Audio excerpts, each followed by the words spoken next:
finally, we have Diego Fernández, the co-founder and CEO of Gellify Iberia. Please give them a hand.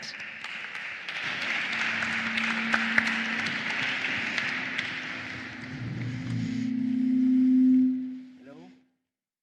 Good morning to everyone. Do you hear me? Try again now, I think. Yes? Perfect. Now, yes. Okay, good morning to everyone. How are you? Enjoying the sessions? Okay, we will try not to give it up from our perspective. You need some water? Maybe you need some water. Absolutely yes, absolutely yes. Well, thank you to everyone to hear us. We will cover a very important issue, for sure. Nothing to say about water is one of the water, thank you. It's one of the main human rights, for sure. But despite of this, we are talking about that 2 billion people don't have access to water that is not contaminated. And this is amazing, and because it affects, of course, our rural activities, affect our daily basis. It's a very important issue. That's why we will try to cover as much we can in this slot and talk about it, how we can bring solutions and positive approach to this problem which is for sure a very big one. And for that we have two amazing panelists. Let me call you panelists. Valerie and Laura. They will cover this issue. I will try to get the best of them. So if we are okay, we can start presenting yourself, please, each one of you, is what you do, in what companies are you, and which is, of course, your vision about this thing we are commenting today. So shall I start, Laura? Yes. Okay, so hi everybody. I'm Valerie Mazon. I am the Managing Director of Danone Communities. Danone Communities is an impact investment fund that was created by Danone back in 2007, so quite a long time ago. And I joined Danone Community because I'm a strong believer that we should leverage business mechanism to impact at scale in a sustainable way. And this is really what Danone Communities is doing. In fact, Danone Communities is investing in businesses which are being created to solve the social issues, access to safe drinking water, but also nutritious food. And what is interesting is Danone Communities is part of Danone. And why? Because Danone, in its history, has always been a pioneer in terms of business for good. I mean, back in, I think 50 years ago, so quite a long time, the CEO of Danone did a speech calling for business to do business differently, to combine business and social within their business model. And this was really innovative at the time. Since then, Danone has created different vehicles, if I can say, in order to impact. So Ecosystem Fund, I have my friend Frédéric here working for Ecosystem. Danone Communities. Danone has committed to become B Corp, and already 74% of the business of Danone is B Corp. And Danone has even changed their status to become Entreprise à Mission. Danone's mission is really to bring health through food to as many people as possible.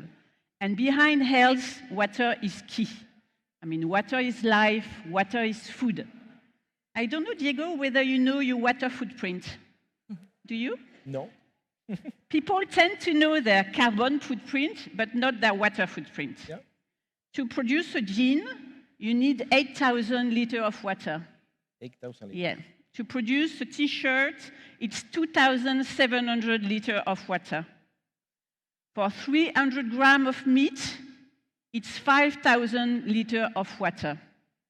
So behind everything we do, there is water. And one of the main issues, as you were saying, Diego, is access to safe drinking water. 2 billion people today does not have access to safe drinking water. It means if you make those people queuing, they will go up to the moon and back to the earth. So you understand how big is the issue on one side, and you understand, I mean, the mission of Danone, which is really to impact health. So it makes sense that Danone is committed to support businesses such as yours, maybe in the future, that help to bring access to safe drinking water. And just to conclude, what we are doing, we are investing, but not only bringing finance, but also competency. And Margarita was saying it's important the way you give money, what you do with the money. It's not only money, it's also competency, access to network, which is key, in fact, for those businesses. And today, Danone Communities, it's in water, it's 14 businesses around the world, and they impact every day more than 11 million people. It means that all those businesses every day give access to safe drinking water to more than 11 million people. Amazing figures, by the way. Thank you. Laura, please. Yeah, happily. Can you also hear me well? I hope, yeah. Yes. Fantastic. So hi everyone, I'm Laura Stocco. I co-founded Openversum. Openversum is a social business on a mission to making safe water technologies accessible to all. We do this by micro-franchising our Swiss cutting-edge technology that we've developed in our labs in Switzerland. And what we do is that we empower local entrepreneurs in LATAM with the tools and the know-how so they can assemble and sell these drinking water filters within their communities. So we're creating these water micro-businesses that are quite sustainable and can reach that last mile that we often struggle to reach. And you might be thinking maybe, yeah, there's a lot of water purification technologies already out there. There's a lot of solutions. And you would be right, it's quite a fragmented market, and there's a lot that could already be done. But still, we have these 2.2 billion people who lack access. So where are we failing? This can be due to a lot of reasons, but in large terms, we kind of fail to translate the technology that we have here to low-income settings. That is, maybe first we struggle to reach the people who need them with the technologies. There's no adequate distribution, no supply chain in place. Maybe when you reach them, you have to make them adopt the technology. Maybe culturally it's not something that they want to do. Maybe they don't know that water is an issue and that's what makes them sick, or it's maybe too expensive. And when you finally get them to adopt that solution, if you don't have a local expert on site who knows how to maintain, how to repair these technologies, then they will break and there will be no replacement. So we're kind of back to where you were before. So I'm initially an engineer from background, so I came to this field with a bit of frustration, I would say, a lot of passion, of course, but frustration seeing all of the solutions we have and the problem still being there. There's that kind of bridge that is missing. And that's when I met my co-founders who had been working on this really great drinking water filtration technology and really designed it so that it's accessible for low-income populations and can be locally produced. And then we figured, okay, how do we actually distribute it and make it sustainable, so long-term impact? And that's where we came up with the micro-franchising distribution, which is something that's been done extensively with also water kiosks. I know that, Danone, you're working also with micro-franchised water kiosks. And like that, you're creating ownership, you're ensuring a lasting impact, you have local experts in place. And my role within this is to ensure that we bridge that engineering with the social impact that it should have. Thank you very much, Laura. I love the project. I think it's super important to do it mainstream, as a mainstream, no? As you can say. No? There's plenty, let me say plenty, or there is a lot of good technologies that are trying to target these kind of things, or solution, the water treatment and so on, but you are nailing in terms of, hey, you need to bring that to the daily life, to the daily life to the people. This is amazing. Thank you very much. If you are okay, by the way, I don't have this mail because I don't expect any call. I don't check in my WhatsApp. It's because I have some notes to cover everything. So please. First thing is the investment part, with the money. So we were talking about, and you already have set up some instruments, of course, to do it. But from your perspective, maybe Laura, and your perspective, Valerie, is how you are managing with that. So you are investing, for sure. You're investing in a very specific way, because you are trying to get some strategic returns, not only for sure financial on top. And for sure, Laura, how you are, how the investments, or the investors, or the VCs, and so on, are behavior in terms of these big issues like we're discussing right now. Maybe you can start, Valerie. Okay. So it's true that social startup, if I can call those business like that, they need investment like any startup. The big difference is that they need patient capital. Why? Because in fact, if we look at access to safe drinking water, we are targeting low-income population. And to your point, Nana, you were saying we should not forget about those population. And targeting low-income population means that you are selling at a very low price. Yeah. Indeed, we need to meet the UN definition of affordable, which is it shouldn't exceed 3% of the household income. So you can imagine the price of the water is really low. So therefore, in order to create a revenue, you need to have huge volume to be profitable. So it takes time. So our role is really to bring patient capital, not to come only for 3 years, but maybe to come to 5, 6 years in order to give time to those startups to build the business, to grow enough volume in order to be profitable. There are other ways, in fact, also to support those businesses in terms of investment or financing. For instance, credit carbon. Those businesses are entitled to emit credit carbon. And this is a very good way, in fact, to bridge this time within when you need to raise your business. So credit carbon is also a very good way to finance those businesses. Also, you can think about having a business model more hybrid. So for instance, having a low-income product and a premium product that will cross-subsidize, in fact, the low income. So we are pushing, in fact, the business in which we invest to look at those hybrid models. So either in terms of portfolio of product or in terms of customer. For instance, it's indeed very good to sell to low-income consumer, but you can also sell to business. It's more volume, so it will help you to grow faster. And you can also look at different type of financing. You can have grants for your capex, and then equity for the rest.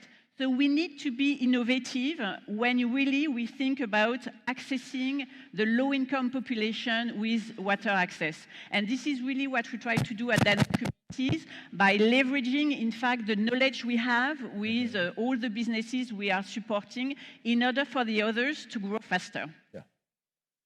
Yeah, you've kind of said everything I was thinking of, so it's fantastic. I mean, the way we define the business model is kind of...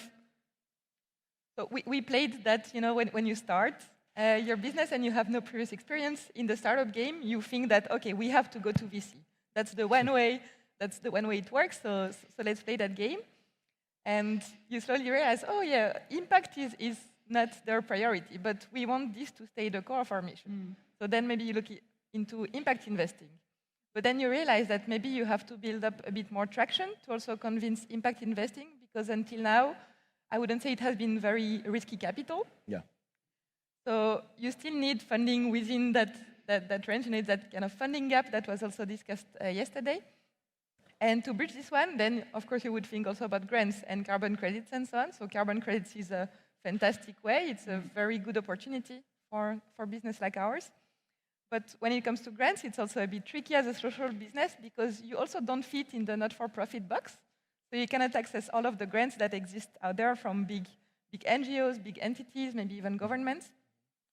Same with development banks. It's something that takes also a lot of time to unlock. So it's capital that you have to put in a lot of effort to get, but you'll get it maybe in 1 year. And in 1 year, a startup, your needs change drastically. Yeah, absolutely.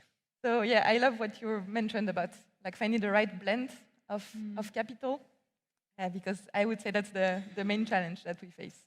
Absolutely, absolutely. In fact, I need to say that your proposition from Danone is quite unique, because I know a lot of impact investing funds, and of course they are doing very good stuff, but it's not super clear that the financial return from the strategic return. So you are really trying to push local communities and empower them and so on. This is, I think, is one of the main issues we need to target from the money perspective.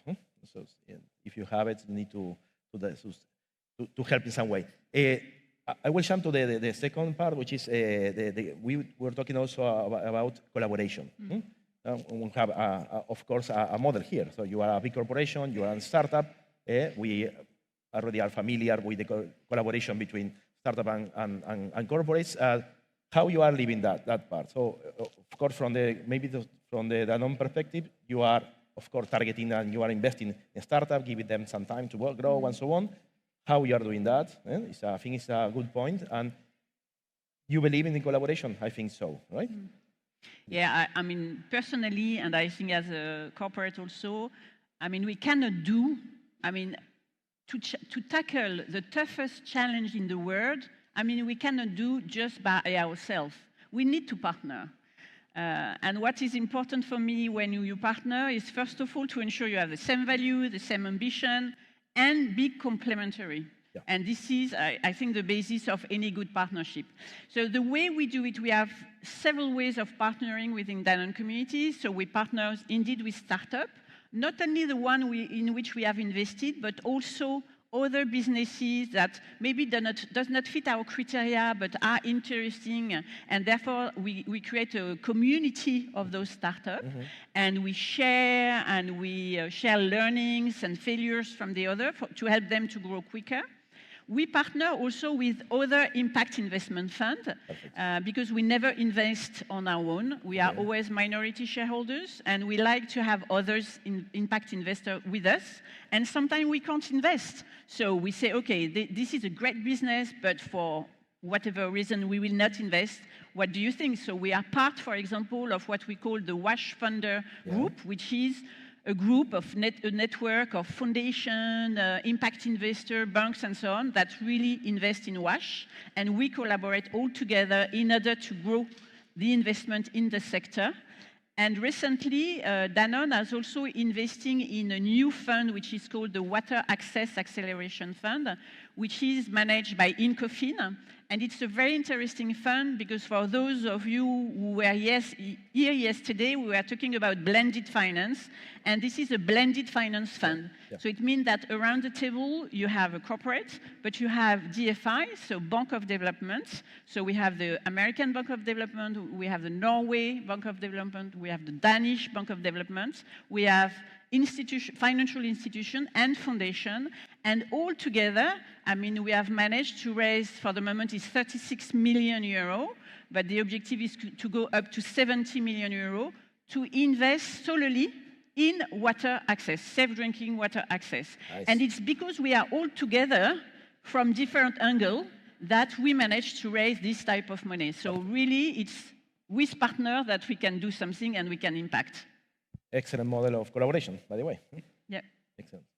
What about you, Laura? Yeah, I think from maybe a water entrepreneur point of view, I've realized over the past year that there's really a huge network of smaller water entrepreneurs across the globe who work along the entire water management chain. You know, because when we talk about safe water, we're talking about water at the point of consumption, but the water came from somewhere, and then maybe this place was polluted by latrines that were not sealed properly. So maybe you need a wastewater treatment. And so you actually have a lot of technologies that would need to be put together to ensure a sustainable and holistic solution to the water crisis. And finding a way to connect all of these dots, all of these kind of local solutions that could be scaled up together would be, to me, the solution in a way. Now it's very hard, of course, to implement such collaboration at such scale, which is where I think that models like the micro-franchising model that we're talking about can become key, because that micro-franchise, you know, you start with one product, but then you've created that framework, which means I could remove this product and put another one. Nice. And you're creating all of these opportunities and possibilities to actually bring technologies in those emerging markets where they're actually needed. So yeah, collaboration should be everywhere. Also then, of course, locally, if we want to reach communities, we have to collaborate with the community. Mm. You have to gain the trust. You have to make sure that you understand what they need. That's a big mistake that a lot of engineers do. For example, you know, we create that super cool tech that is actually not needed. Absolutely. So yeah, collaboration at all levels, definitely. And this last part, I think, give it to us to the third point, which is the local impact, local communities. So you are talking about communities. You are enabling the communities to create the product and do local stuff, no? Local impact. How you are doing that in more detail, please? Yeah. So the idea was really that we don't want to just come and give a product and then they depend on us in a way to make it sustainable. So the idea was first we thought, okay, let's make it produced locally, so we also create new livelihoods and such. And then we thought, actually, people are seeking new income opportunities because in a lot of low-income settings, jobs are quite unstable, income is not guaranteed all the time. So people are very entrepreneurial. They seek out these new opportunities. So we figured, let's tap into this and let's turn people into local water experts. So that's kind of the idea. We give them all of the tools and the know-how about water quality, how to assemble the filters, marketing tools. We have a digital platform to kind of enable them to also track their sales, know where they have to go back to check if a filter is all right or not. They have all of the tools that they need to really reach basically their neighbors, actually, and the communities around them. Perfect. And so that's really the way we empower these entrepreneurs. Something that we also want to focus a lot on is to empower women entrepreneurs mostly. It's all about financial empowerment because in a lot of households, like 4 out of 5 households, in such settings, women are responsible of water management. So if first you provide them with safe water, you free up their time, then that means they can also seek out new income opportunities, and that means they are empowered. And when you give any water management information to women in a community, you go back 1 week after, the whole community knows about how to safely manage water. True, absolutely. So, yes. Thank you, Laura. Valerie, you have a lot of seconds to finish your approach on that. Are you sure you want to meet? Maybe I will, if I have few seconds, conclude more on the SDG 6, which is the one on water. To achieve the target, we would need to multiply by 4 the rate in rural area of access to safe drinking water, by 10 in developing countries. So we are far away from reaching the target. However, I strongly believe that, as I was saying, collaboration, there are lots of startups, there are impact investors, there are banks of development. There are all the ingredients to really make things happen. And we have no choice to make it happen, because it's now or never. So I call, for whole water passionates to gather, to work together, to find solutions to give access to safe drinking water. Thank you very much. I think we are on time. Thank you.